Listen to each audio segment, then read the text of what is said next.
Here's another Apple and Pear still life from Cezanne at the Met Museum. This one's a little less worked than a lot of the others. You can really see his process in a more exaggerated way, especially at the top of the painting here, right along the edge. You can see his underdrawing. Um, he paints the painting. He starts out with drawing with like a either kind of gray blue or sort of a greenish color, and just really quickly sketches everything out, and then he starts to work the edges. Um, you can see it happening over here. I really like how he's working the dark side of the table against the light of the background. He really doesn't make a decision independent of what's around it. You can see him struggling with this right here. He doesn't look like he's resolved the background behind that particular apple. So it looks like it started out with a darker object behind it, and then he probably painted the edge of the table and the apple and saw a lighter bit behind it and just made a notation almost.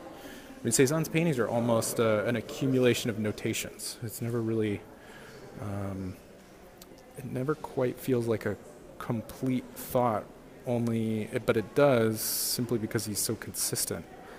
He's like a workman putting like one brick next to another until the building is completed. But across that table, you can see these really beautiful transitions. Camera might not be picking up so much of it, but these sort of mauve-y neutrals on top of this kind of more yellow ochre.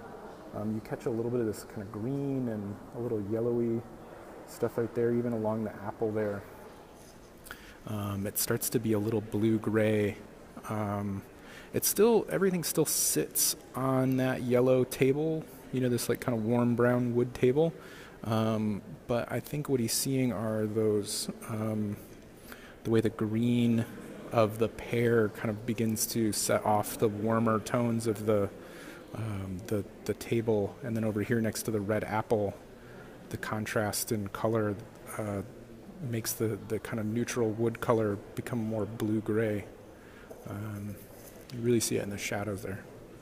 Really nice. Look at all the color he has on this apple right here. He's got reds and yellows, and then it goes green in the shadow there. Really striking.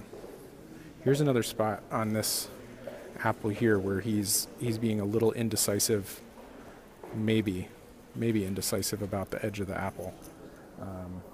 So he's like gone over it a couple times, redrawing the edge and just kind of leaving it. You kind of see that all over his paintings, where he's sort of redrawn the edge a few times, but he's not fussing with it. He's not too worried about how perfect the object is. It's really about how it harmonizes with the things around it. So you got to keep this whole picture in your head. Really nice.